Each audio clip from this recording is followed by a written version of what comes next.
इस बीच जबकि एंटनी इस प्रकार विलासिता और आनंद में अपना समय बर्बाद कर रहे थे, क्लियोपेट्रा के साथ उनके सार्वजनिक कर्तव्यों की उपेक्षा की गई और सब कुछ मिल रहा था।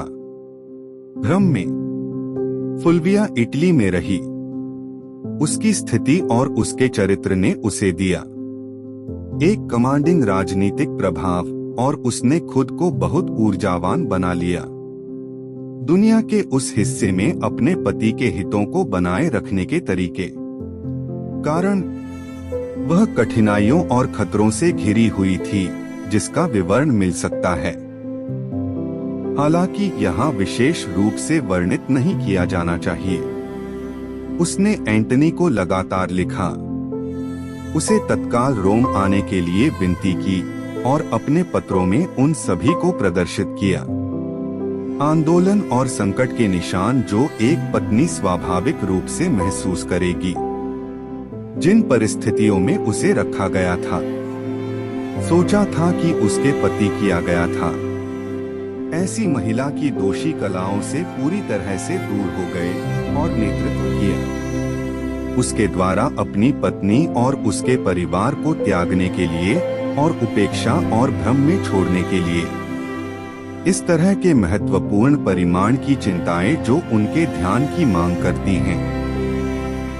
घर पर उसके मन में उन्माद की सीमा तक उत्तेजना पैदा कर दी। एंटनी थे लंबाई में अब तक मामले की तात्कालिकता से प्रभावित है जिसे उन्होंने निर्धारित किया है। वापस करना। उसने तरसुस में अपने क्वार्टर को तोड़ दिया और सोर की ओर दक्षिण की ओर चला गया, जो उन दिनों एक महान नौसैनिक बंदरगाह और स्टेशन था। क्लियोपेट्रा उसके साथ चली गई। वे सोर में अलग होना था। उसे मिस्र के लिए वहां जाना था और उसे रोम के लिए। कम से कम वह एंटनी की योजना थी, लेकिन यह क्लियोपेट्रा की नहीं थी। उसने निश्चय कर लिया था एंटनी को उसके साथ अलेक्जेंड्रिया जाना चाहिए, जैसी उम्मीद की जा सकती थी। जब निर्णय का समय आया तो महिला ने दिन प्राप्त किया। उसकी चापलूसी, उसकी कलाएं, उसके दुलार, उसके आंसू प्रबल हुए के बीच थोड़े संघर्ष के बाद एक ओर प्रेम की भावना और दूसरी ओर महत्वाकांक्षा और कर्तव्य की संयुक्त भावना। दूसरी ओर एंटनी ने प्रतियोगिता छोड़ दी। वह सब कुछ छोड़कर क्लियोपेट्रा के नियंत्रण में खुद को पूरी तरह से आत्मसमर्पण कर दिया और उसके साथ चला गया। अलेक्जेंड्रिया। उसने वहां सर्दियां बिताई, खुद को उसके साथ सबके सामने छोड़ दिया। कामुक भोग की प्रजाति जिसे सबसे अधिक निर्दयी लाइसेंस सहन कर सकता है और असीम धन की प्राप्ति होती है। ऐसा लग रहा था, वास्तव में अपव्यय और मोह की कोई सीमा नहीं थी। एंटनी ने अलेक्जेंड्रिया में सर्दियों के दौरान प्रदर्शित किया। क्लियोपेट्रा ने खुद को समर्पित कर दिया।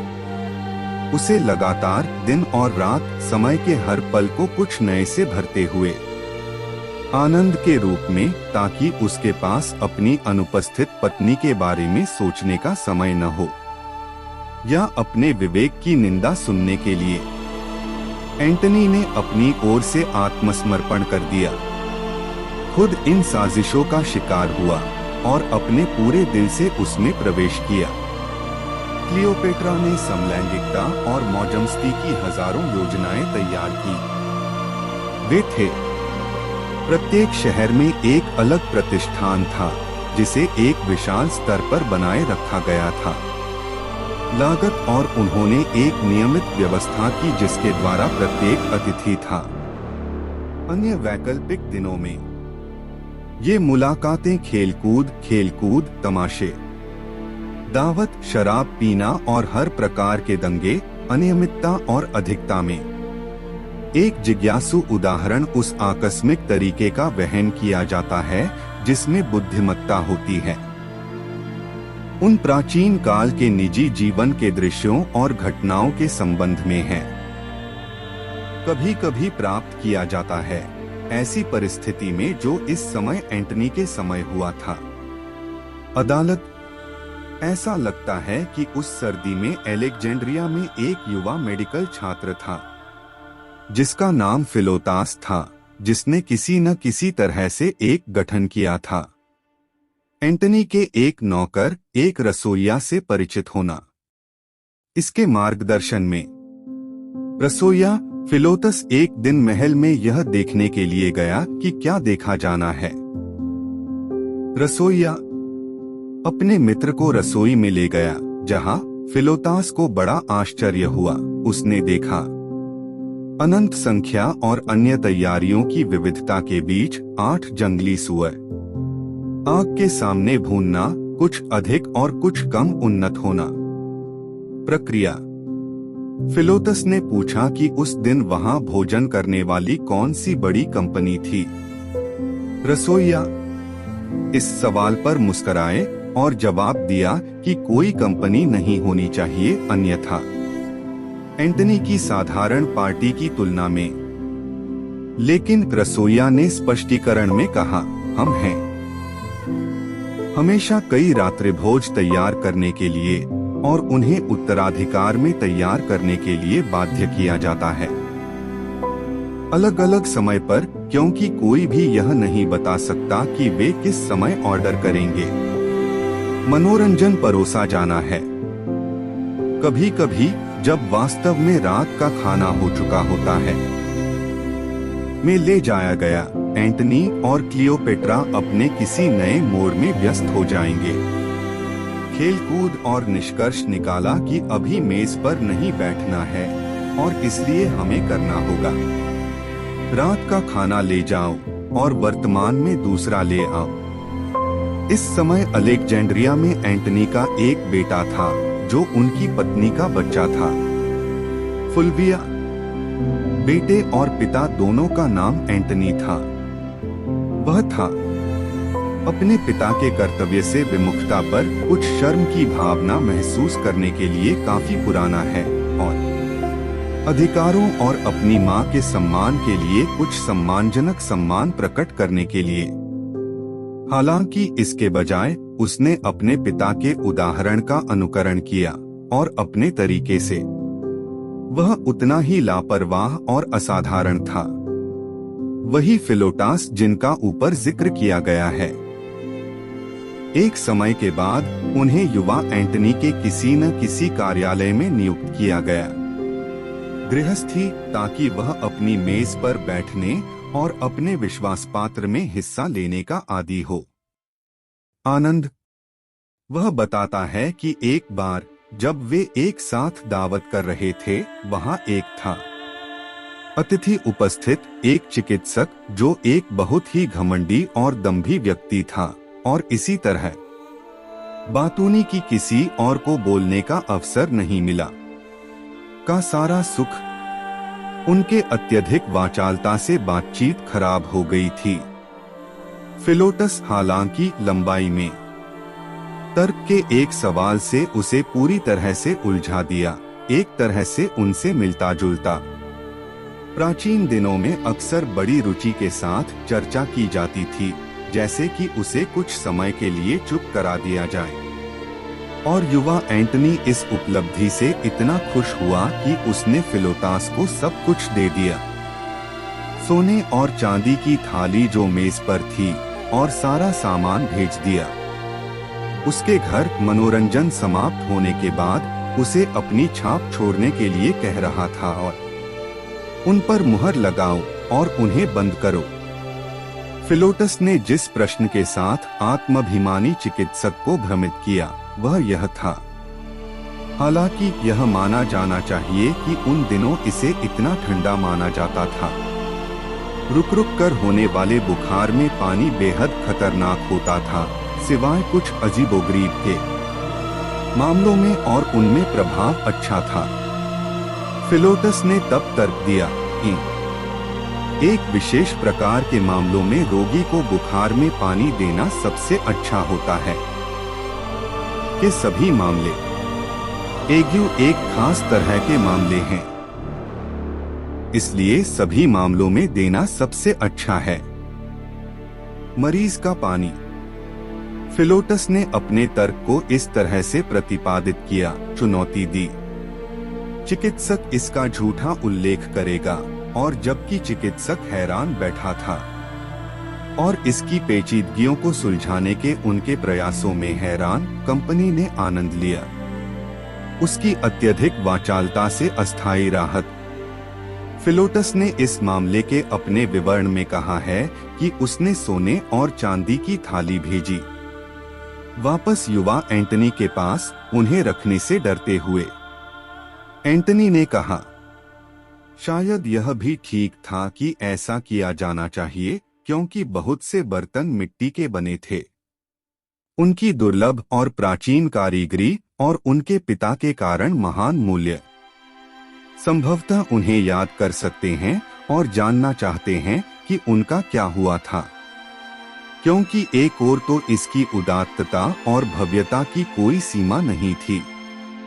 आनंद जिसके लिए एंटनी और क्लियोपेट्रा ने खुद को व्यसनी कर लिया था, इसलिए वहां थे। निम्न और दुर्बल प्रवृत्तियों के लिए कोई नहीं जो उन्हें दूसरे पर चित्रित करता है। कभी कभी आधी रात को कई घंटे आनंद में बिताने के बाद और महल में मौजमस्ती, एंटनी ने खुद को एक गुलाम की पोशाक में बदल दिया और रोमांच की तलाश में शराब से उत्साहित होकर सड़कों पर निकल पड़ते हैं। कई में मामलों में क्लियोपेट्रा खुद उसी तरह से प्रच्छन्न उसके साथ बाहर जाती थी। इन पर एंटनी को हर प्रकार के भ्रमण में शामिल होने में आनंद आता है। कठिनाइयां और खतरे, सड़कों पर होने वाले दंगों, शराब के नशे में झगड़ों और बेताब झगड़ों में, जनता के साथ क्लियोपेट्रा के मनोरंजन के लिए और अपने स्वयं के लिए। इन्हीं की कहानियां। रोमांच बाद में लोगों के बीच प्रसारित होगा, जिनमें से कुछ होंगे उनके सन की आगंतुक के स्वतंत्र और खुशमिजाज चरित्र की प्रशंसा करते हैं, और अन्य लोग करेंगे एक राजकुमार के रूप में उसका तिरस्कार करें और खुद को एक जानवर के स्तर तक गिरा दें। एंटनी और क्लियोपेट्रा ने जिन मनोरंजन और सुखों का पीछा किया, उनमें से कुछ अपने आप में निर्दोष थे, हालांकि गंभीर होने के लिए पूरी तरह से अयोग्य थे। व्यक्तियों द्वारा जीवन का व्यवसाय जिन पर इस तरह के उच्च कर्तव्यों को उचित रूप से न्यागत किया गया है। उन्होंने नील नदी पर विभिन्न यात्राएं की और आनंद की पार्टियों का आयोजन किया। बंदरगाह में पानी पर और आसपास के विभिन्न ग्रामीण रिट्रीट में जाएं। शहर। एक बार वे मछली पकड़ने के दल में नावों में बंदरगाह पर निकले। एंटनी थे असफल और यह महसूस करते हुए कि क्लियोपेट्रा को अपने दुर्भाग्य का गवाह बनना चाहिए। वह कुछ मछुआरों के साथ गोता लगाने के लिए एक गुप्त व्यवस्था की, जहां वे ऐसा बिना देखे ही कर सकता था और मछलियों को पानी के नीचे अपने कांटे में बांध सकता था। इसके द्वारा योजना बनाकर उसने बहुत बड़ी और बढ़िया मछलियां बहुत तेजी से पकड़ी। हालांकि क्लियोपेट्रा भी थी। इस तरह के कपट से आसानी से धोखा खाने से सावधान रहें। उसने अवलोकन किया, पैंतरेबाजी, लेकिन इसका पालन न करने का नाटक किया। दूसरी ओर उसने व्यक्त किया एंटनी के सौभाग्य और असाधारण कौशल पर सबसे बड़ा आश्चर्य और प्रसन्नता, जिसका संकेत दिया। अगले दिन वह फिर से मछली पकड़ने जाना चाहती थी और उसी के अनुसार एक पार्टी रखी गई, जैसा कि पहले दिन पर था। हालांकि उसने गुप्त रूप से एक अन्य मछुआरे को निर्देश दिया था, बाजार से एक सूखी और नमकीन मछली खरीदे और उसके अवसर को देखते हुए नावों के नीचे पानी में उतरो और इसे पहले हुक से जोड़ो। एंटनी के गोताखोर वहां पहुंच सकते थे। यह योजना सफल हो गई और एंटनी बीच में आ गए। एक बड़ी और समलैंगिक पार्टी जो देख रहे थे, एक उत्कृष्ट मछली निकाली, ठीक हो गई और सुखाया हुआ, जैसा कि हर एक को एक आयातित वस्तु के रूप में जाना जाता था जिसे में खरीदा गया था। बाजार। यह एक तरह की मछली थी जिसे मूल रूप से एशिया माइनर से लाया गया था। नावें और उनके चारों ओर का जल आनंद के जयकारों से गूंज उठा। हंसी जो इस घटना के कारण हुई। इस बीच जबकि एंटनी इस प्रकार अपना समय नीची और नीचता में बिता रहे थे, पीछा और दोषी सुख में अलेक्जेंड्रिया, उसकी पत्नी फुल्विया, थकने के बाद उसके पति को उसके पास लौटने के लिए प्रेरित करने के अन्य सभी साधन हताश हो गए और एक खुला युद्ध भड़काने के उपाय किए जो उसने सोचा कि उसे मजबूर करेगा लौटने के लिए। फुल्विया की असाधारण ऊर्जा, प्रभाव और प्रतिभा ने उसे प्रभावी तरीके से ऐसा करने में सक्षम बनाया। उसने एक सेना संगठित की, एक शिविर बनाया, खुद को सैनिकों के सिर पर रखा और इस तरह की खबरें भेजी। एंटनी को उन खतरों के बारे में पता चला जिसने उनके कारण को खतरे में डाल दिया और उन्हें बहुत चिंतित कर दिया। पर उसी समय एशिया माइनर में बड़ी विपत्तियों और खतरनाक घटनाओं का समाचार आया। प्रांतों के बीच विद्रोह जो उसके प्रभार के लिए प्रतिबद्ध थे। वहां एंटनी ने देखा कि उन्हें उस जादू से खुद को जगाना चाहिए जो उनके पास था। उसे मंत्रमुग्ध कर दिया और क्लियोपेट्रा से अलग हो गया, या कि वह पूरी तरह से और होगा अपूरणीय रूप से बर्बाद। तदनुसार उन्होंने मुक्त होने के लिए एक बेताब प्रयास किया। वह रानी को विदा किया, जल्दबाजी में गैलियों के बेड़े में सवार हुआ और रवाना हो गया टायर के लिए, क्लियोपेट्रा को उसके महल में छोड़कर, परेशान, निराश और परेशान।